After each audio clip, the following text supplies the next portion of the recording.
Hello my friends, we have some awesome news coming from the Bakhmut city.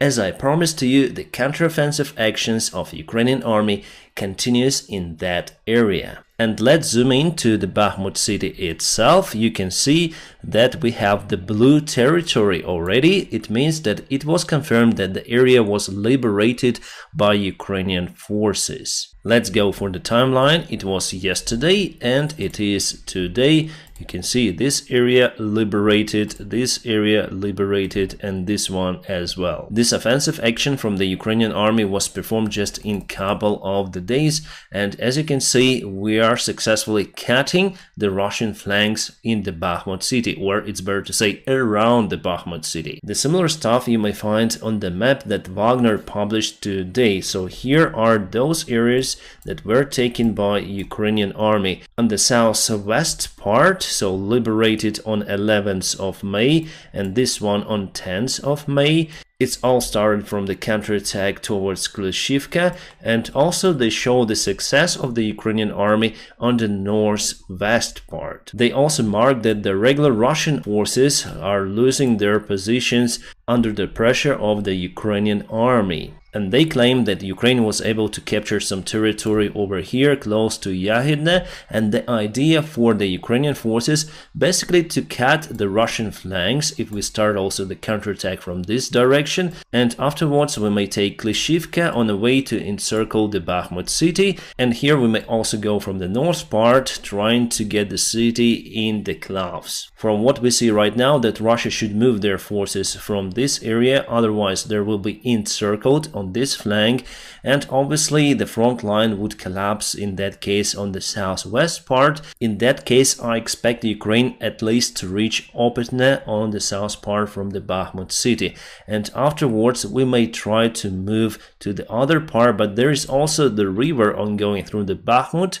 and there's the natural obstacle, so we need some engineering equipment to go across Opitne. The same obstacle we have on the north part from the Bakhmut city as well. But you may also say that Wagner will send the reinforcements to that area. They have quite a lot of the soldiers in Soledar that they've took during the winter campaign, and they can definitely do it to counteract to Ukrainian attack coming from the west side, but in that case they will lose Soledar, because if we move a little bit further from Soledar over here and let's measure the distance, there is, as you can see, the successful Ukrainian small counterattack just 11 kilometers away from the Soledar town. Let's zoom into that place. So it was yesterday and it is today. Ukraine started to push Russian forces also from this direction to eliminate the threat of Wagner's to send more forces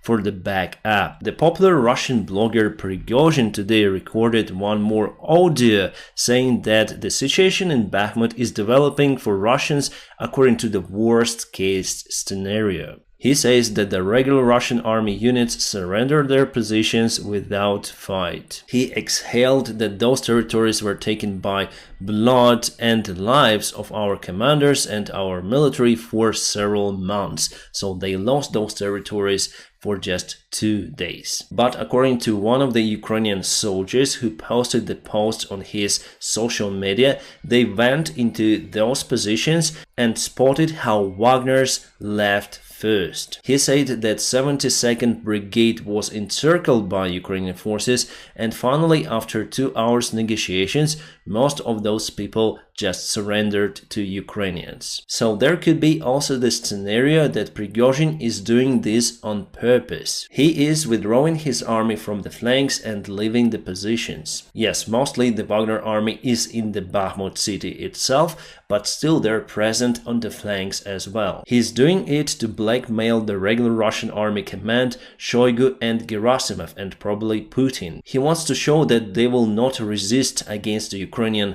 attacks in that area in case Prigozhin will not get what he really wants. And he wants, as usual, power and the levers of influence inside the Russian military command. I think that it could be the possible version because from the videos I saw in the social media of Ukrainian counterattack that we are performing in Bakhmut, our soldiers are not using lots of the equipment as for the full-scale counterattack. No, just some of the tanks like 2, 3, 4, some of the BTRs, obviously artillery, drones, but it's not the significant force. And the Russian army still runs. And this is published on the Russian resources, the intention of the Ukrainian army, just what I showed you recently. The main idea is the attempt to encircle the Bakhmut city. By the way, this evening it was the big panic in the Russian channels. They already announced that Ukraine started the counterattack. But the Russian Defense Ministry say that it's the fake information, and later on the Russian channels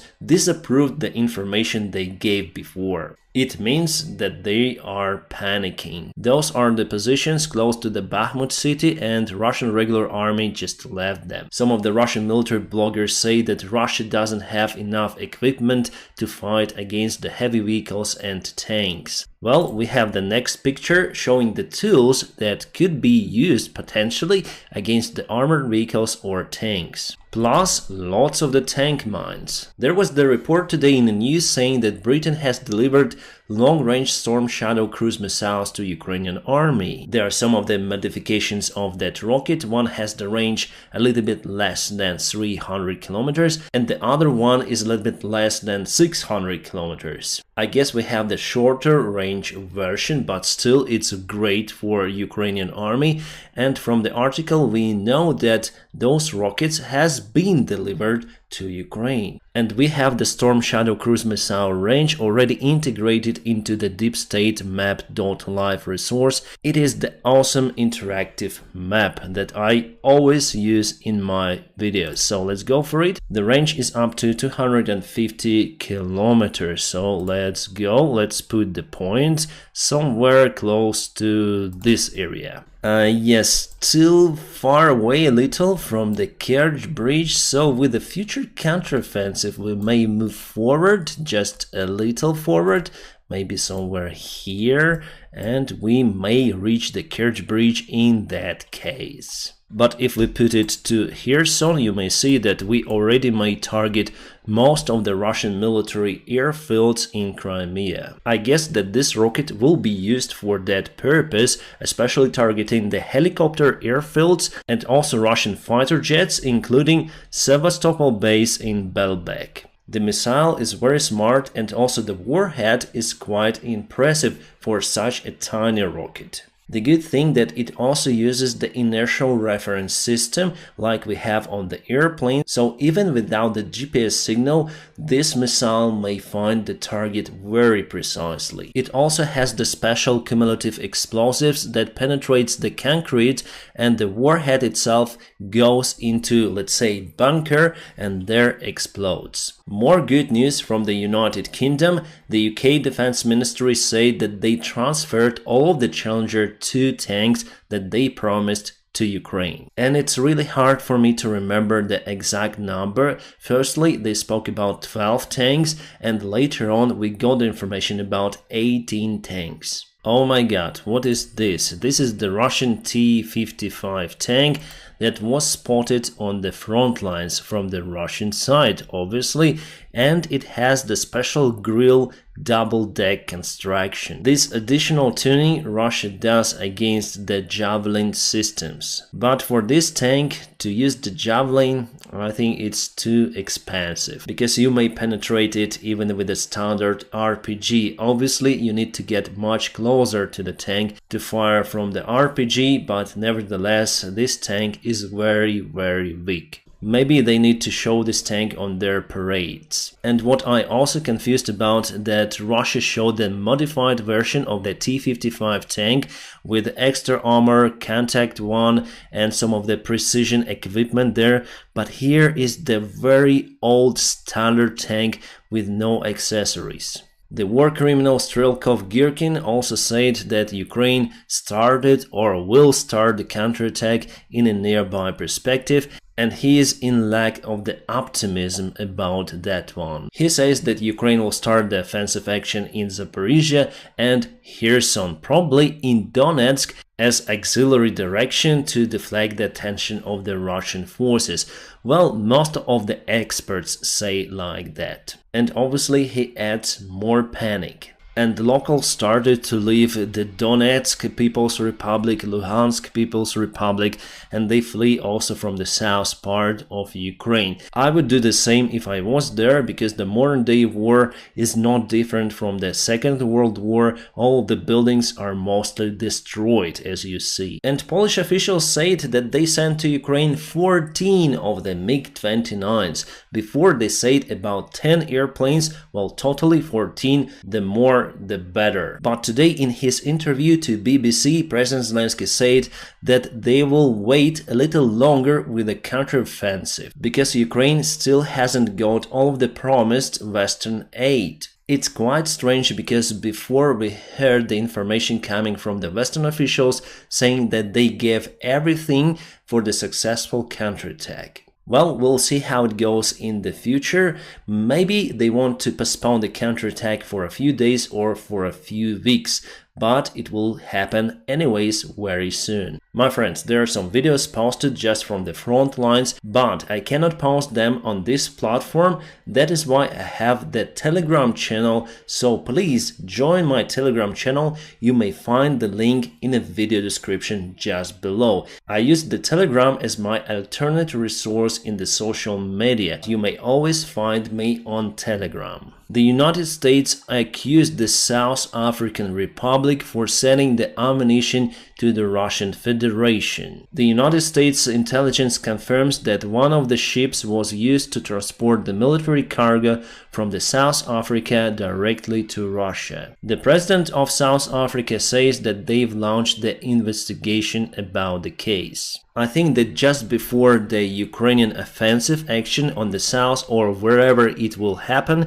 there will be lots of the surveillance airplanes near to Crimea in the Black Sea and also close to the western border of Ukraine. But today I don't see any of the surveillance airplanes, at least on the flight radar 24. But there is interesting stuff happening in Estonia. Over here you may able to see lots of the Polish transport airplanes. Yeah, I moved my camera a little for you to see. So those are the Polish transport airplanes. They're flying in some circles in Estonian airspace. So there's also big C-130 airplane and also other small transport planes in that area. What are they doing? I don't know. Oh, just on the south there are some other planes, like very old retro. So probably there is just the air show that is going to happen in Estonia. My friends, I'm gonna keep you updated on situation in Ukraine and will hope to see more good news tomorrow. Now please press the like to this video, and also if you want to support my job, you may go to the video description. There are some links for my Patreon or for my PayPal. You may also support me on the sponsorship on this YouTube channel. Thank you so much for your kind support and your help. I wish you all a peaceful sky wherever you are, and have a great time.